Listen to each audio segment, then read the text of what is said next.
မင်္ဂလာပါခင်ဗျ Learning English with NZL ကနေပြန်လည်ကြိုဆိုလိုက်ပါတယ်ကျွန်တော်နိုင်စော်လင်းပါကျွန်တော်တို့အင်္ဂလိပ်စာလေ့လာတဲ့အခါစာအုပ်တွေထဲမှာပဲဖတ်နေရတာထက်ပိုပြီးစိတ်ဝင်စားဖို့ကောင်းတဲ့နည်းလမ်းတစ်ခုရှိပါတယ်အဲ့ဒါကတော့ရုပ်ရှင်ကြည့်ရင်လေ့လာတာပါပဲဒီနေ့မှာတော့ကျွန်တော်ကခေတ်အဆက်ဆက်မှာအကောင်းဆုံးလို့သတ်မှတ်ခံထားရတဲ့ရုပ်ရှင်ကားကြီးတွေအကြောင်းပြောပြရင်အဲ့ဒီကားတွေထဲကနေဘလို့အင်္ဂလိပ်စာဗဟုသုတတွေရနိုင်မလဲဆိုတာကိုမျှဝေပေးသွားမှာဖြစ်ပါတယ်ပထမဆုံးတကားကတော့ရုပ်ရှင်လောကရဲ့ရာဇဝင်တွင်နဲ့ The Godfather ပါဒီကားဟာ crime drama အမျိုးအစားဖြစ်ပြီးဇလံဇက်အိမ်နဲ့တရုပ်ဆောင်မှုတွေမှာအပြစ်ပြောစရာမရှိအောင်ကောင်းမွန်ပါတယ်ဒီကားတွေကနာမည်ကြီးကုတ်တစ်ခုကတော့ I'm gonna make him an offer he can't refuse ဖြစ်ပါတယ်ဘာသာပြန်ကတော့သူညင်းလို့မရနိုင်တဲ့ကမ်းလှမ်းချက်တစ်ခုကိုငါလှုပ်လိုက်မယ်လို့အဓိပ္ပာယ်ရပါတယ်ဒီနေရာမှာ make an offer ဆိုတဲ့အသုံးအနှုန်းကိုစီးပွားရေးလောကမှာလည်းအသုံးများတာတွေ့ရပါလိမ့်မယ်ဒုတိယတကားကတော့ IMDb မှာအဆင့်1အမြဲချိတ်လေးရှိတဲ့ The Shawshank Redemption မှာ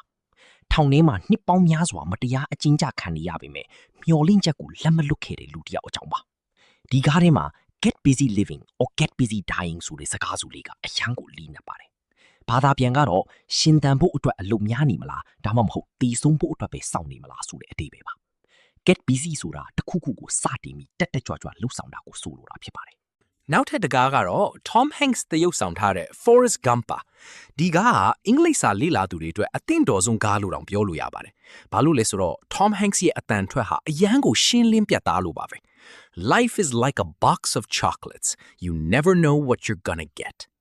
ဘာသာပြန်ကတော့ဘဝဆိုတာ chocolate ဘူးတဘူးလို့ပါပဲဘာရမလဲဆိုတာသင်ဘယ်တော့မှကြိုမသိနိုင်ဘူးတဲ့ဒီနေရာမှာ like ကိုတူညီခြင်းအဖြစ်နှိုင်းယှဉ်သုံးလုံးပုံ simile ကိုလေ့လာနိုင်ပါတယ်ကန်ဒဝင်ကားတွေထဲကမှတချင်းလေးတွေနဲ့ကြည့်ချင်တယ်ဆိုရင်တော့ The Sound of Music ကိုညွှန်းပါရစေဒီကားတွေကတချင်းတွေဟာအင်္ဂလိပ်စာအတန်ထွက် pronunciation နဲ့ဝေါ်ဟာရ vocabulary ကျွယ်ဝဖို့အတွက်အများကြီးအထောက်အကူပြုပါတယ်နောက်ဆုံးတကားကတော့အားလုံးသိကြတဲ့ Titanic ပါအချစ်ဇာတ်လမ်းကိုမှခမ်းနားထဲဝါစွာရိုက်ကူးထားတာပါJack ပြောခဲ့တဲ့ I'm the king of the world ဆိုတဲ့စကားစုလေးဟာပျော်ရွှင်မှုကိုဖော်ပြတဲ့နေရာမှာအရန်ကိုထိရောက်ပါတယ်ကဲအခုပြောပြသွားတဲ့ရုပ်ရှင်၅ကားထဲမှာတငယ်ချင်းတို့အကြိုက်ဆုံးကဘယ်ကားဖြစ်မလဲဒါမှမဟုတ်ကျွန်တော်မပြောရသေးတဲ့တခြားအကောင်းဆုံးရုပ်ရှင်တွေရှိရင်လည်း comment မှာရေးပေးခဲ့ကြပါဦးဒီဗီဒီယိုလေးကနေရုပ်ရှင်ဗဟုသုတရောအင်္ဂလိပ်စာဗဟုသုတပါရရှိမယ်လို့မျှော်လင့်ပါတယ်နောက်ထပ်စိတ်ဝင်စားဖို့ကောင်းတဲ့အကြောင်းအရာတွေကိုတင်ဆက်ပေးအောင်ပါမို့လို့ကျွန်တော်ရဲ့ Learning English with NZL channel ကို subscribe လုပ်ထားဖို့မမေ့နဲ့ဦးနော်အားလုံးကိုကျေးဇူးတင်ပါတယ်ကျွန်တော်နိုင်စော်လင်းပါနောက်ဗီဒီယိုမှာပြန်တွေ့ကြမယ် bye bye